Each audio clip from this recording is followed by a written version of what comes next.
Hey, what's up, everybody? Got some good news. So the housekeeper's working on a downstairs non-air conditioned room. I should be able to get into that one. I just got everything I needed to get from Target. Well, actually not everything, because I called them after I knew. So I made sure I didn't have too much to carry, but everything that I'll need to make breakfast and lunch is in place. All I want to do is grab my bread, and I can do that once I get in the room.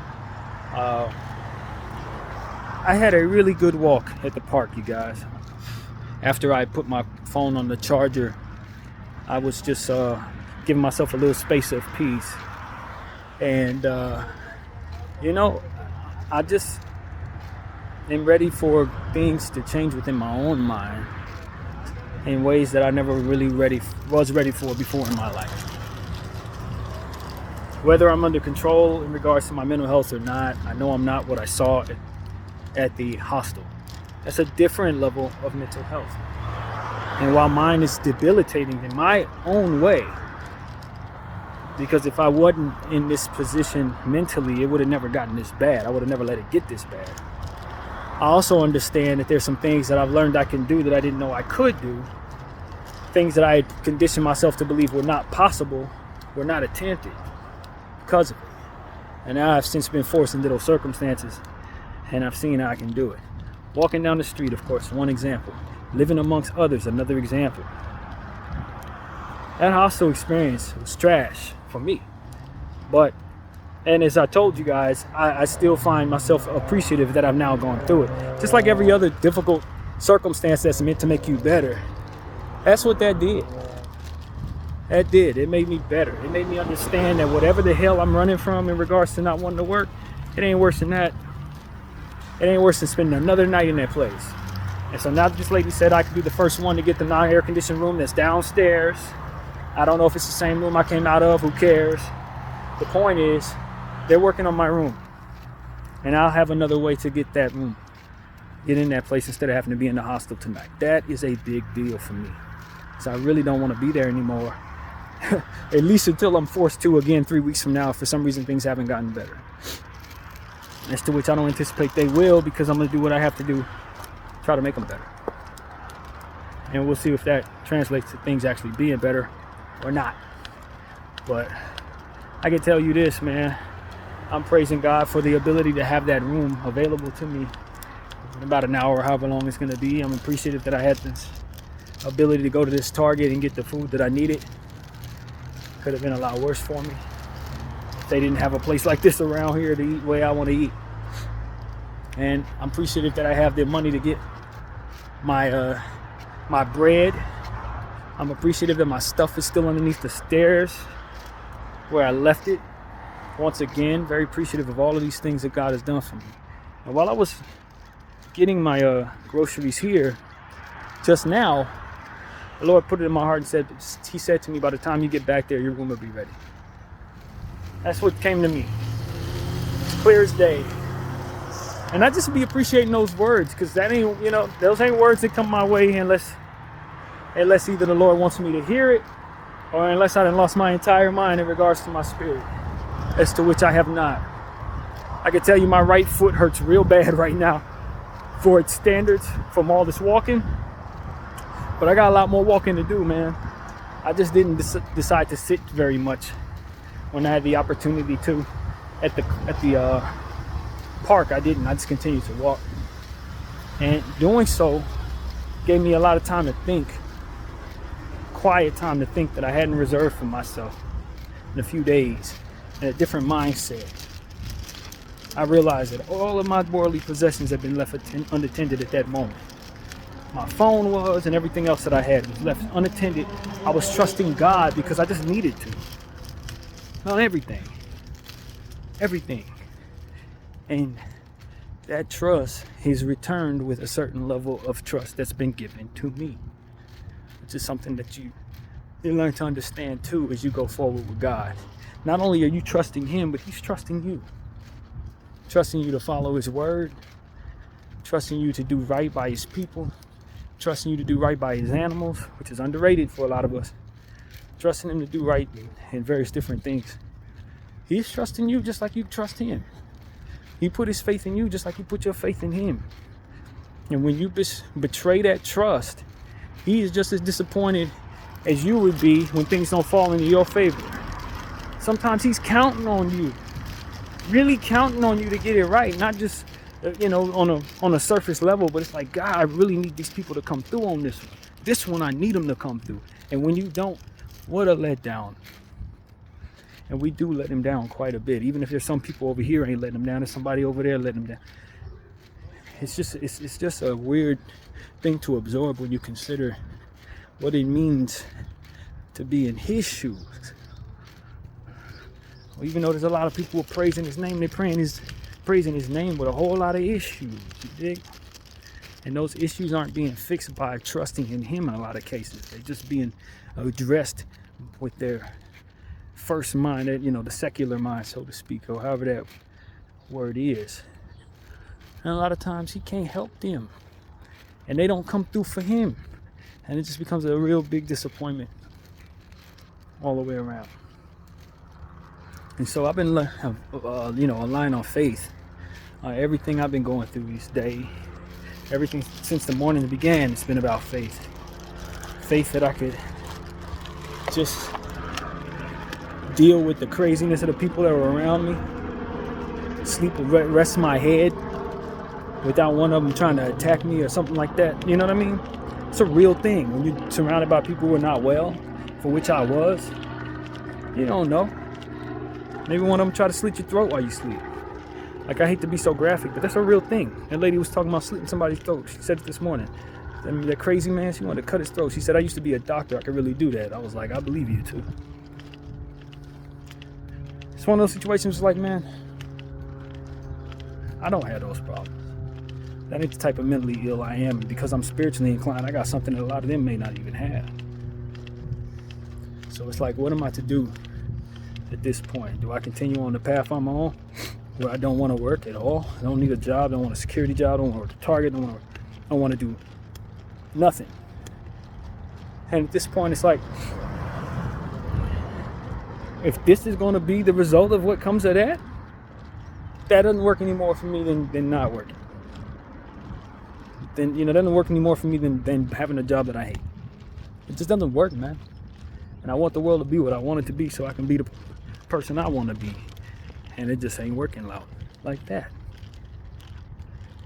And no matter how many prayers I pray, he ain't going to fit what I need the world to be. He's just going to make it what it is that people will allow him to make it by way of those who trust in him and those who are willing to pray and believe in him from there. Otherwise, Lord, the world is just going to keep on being as horrible as it's been for people like myself who want to just sit back and create and not, you know what I mean? Not have to continue to do the 9-to-5 thing. There's always people in the way. There's always laws in the way. There's always a need for capitalism to be in the way of us just doing what it is that comes naturally to us. And so because of it, we have to go outside of our DNA, outside of what feels right for us, to be responsible in the world we're in. That's the God's honest truth. I don't think I'm doing nothing wrong. I think I'm doing everything great, if not for the way that this world is set up. So that if I don't have a job, suddenly I'm doing wrong, and then from there I better have a good explanation for why I'm not. That ain't even what I'm here to do. It's the world that needs to catch up to what it is I'm about, as far as I can tell, because I got it right. I've been more productive by not working than I would have been otherwise. And yet, because I'm not trying to capitalize off of my works, somehow I found myself in a space where it doesn't work. And while everybody just goes, yeah, that's what it is, yeah, that's what it is. No, it's not, because you realize that when you capitalize off your own, there's still places all over the world that ain't getting nothing. They're working hard, they ain't getting nothing. Ain't Congo being displaced by people who want to just steal from the way that place is set up with all the minerals and everything. They just want to steal from them, so they attack the natives, get them the hell out of there, move in. Take what it is that's rightfully theirs. And ain't nobody gonna say nothing, because the way this world is set up, people that look like them don't matter as much. The darker they are, the less they matter. You think that's just because people hate those people? No, it's because they want to continue to do this and they need you not to give a damn. Racism ain't as simple as you think in a lot of cases. They're taking trillions of dollars from these people's lands and they're doing it in very horrible ways. And the only way they can continue to do this to them is by making it so that you don't give a damn. So they will orchestrate and set up for years and years and years telling you the people that look like me don't mean much. And they will devalue us. And it ain't because we're so special. It's because what they're doing is so valuable. And I've come to understand it. It's capitalism. It's not just racism. It's not just white supremacy. It's money supremacy. And so I stopped speaking on certain things because I know that they are taking advantage of the ignorant. And in a lot of cases, it's just godlessness, man. And I'm telling you, we're letting them down. We're letting them down by doing this. By pretending we're able to be gods and we don't even understand what it means. Not really. To be disappointed all day long. That's what God is a lot of times. All day long, He's disappointed with people. All day long, people, even if there's good people over here, like I said, there's bad ones over there, letting Him down, stepping on the good ones, stepping on the people who don't have a chance, killing babies, all kind of messed up stuff that's happening in this world right now. And the only thing I've come to understand by seeing the stuff that I'm seeing on TV and seeing the stuff that I'm seeing online is that there's stuff that's not being paid attention to with people going through the same stuff in other places. And nobody cares at all because they're not in a space where they're taking so much from these people that they are showing you this from. They ain't stealing that type of minerals from Gaza. No disrespect. They not. They stealing that stuff from the Congo. And those people are dark. So the darker they are, the more valuable their land. And that's what I'm coming to understand.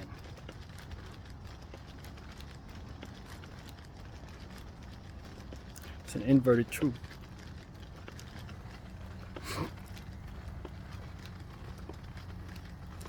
And so what I'm telling you is there's real evil in this world, and it ain't as simple as skin color.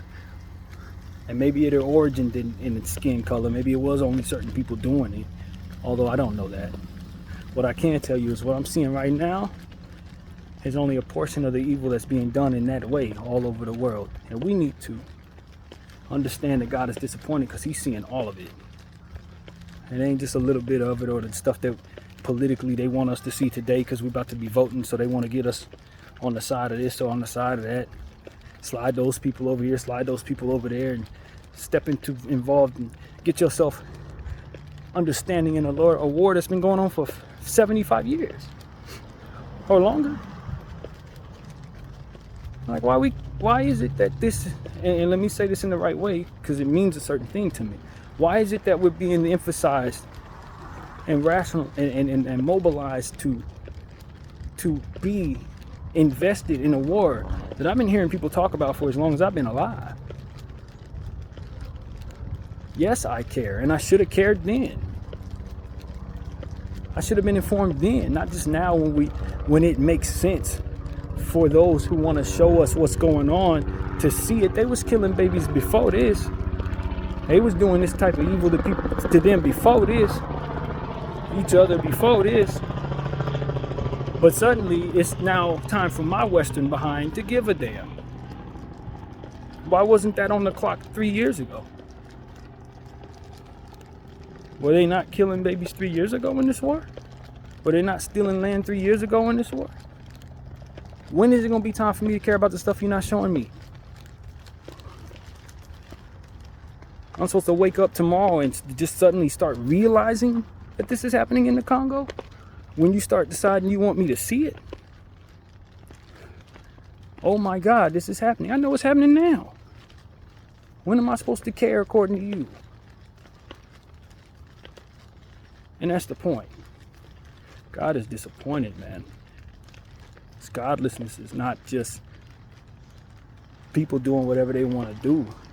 It's a lot of sneaky stuff happening here that people looking at the clock and say, okay, this is when we're going to make them care. This is when we're going to make it.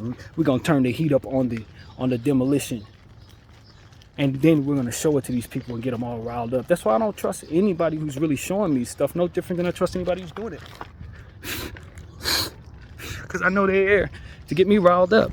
And what I'm trying to figure out is why weren't they there to get me riled up throughout the course of this process? I ain't gonna leave. Got to go. Sorry, y'all. Had a little bug on me. These things love to jump on you when your hands are used. That's what I learned about spiders and bugs and stuff like that. They're very intelligent as it pertains to your arms and your legs. If they see that your arms are being occupied, they will jump on you and bite you then. They ain't gonna do that when they know you can swing at them. I've learned this. Last time I was walking down the street, spider bit me on my arm while I was holding these bags and holding this phone. And every time I've been taking a log and a little tally of that. That's exactly how it's been. They wait until your arms are tied up, and that's when they go for the win. Devilish little entities they are. And so this is what I'm telling everybody, man, all different forms of this nonsense. Y'all gotta see it. Whether it be the spiders that try to attack you when your arms are tied up, or people who want to show you what to care about and when, as if it's only happening when you start watching. Like, this is when it started 2 weeks ago. No, man, this has been going on for years. These people have been murdering each other, blowing each other up, killing each other's kids, eradicating each other for decades. Some of these wars have been going on in these areas since the biblical days. They never stopped. They've been trying to eradicate each other forever. It's just time for us to see it, I guess, because I don't know, they want to move us a certain way. It's time for them to know. They get distracted by everything else until right now. Now it's time. 9. Look at the clock. Now. That's how they operate, it seems. That's how these things are presented to the Western world. And as a Western person, I'm not feeling it. And I'm telling you, the God I serve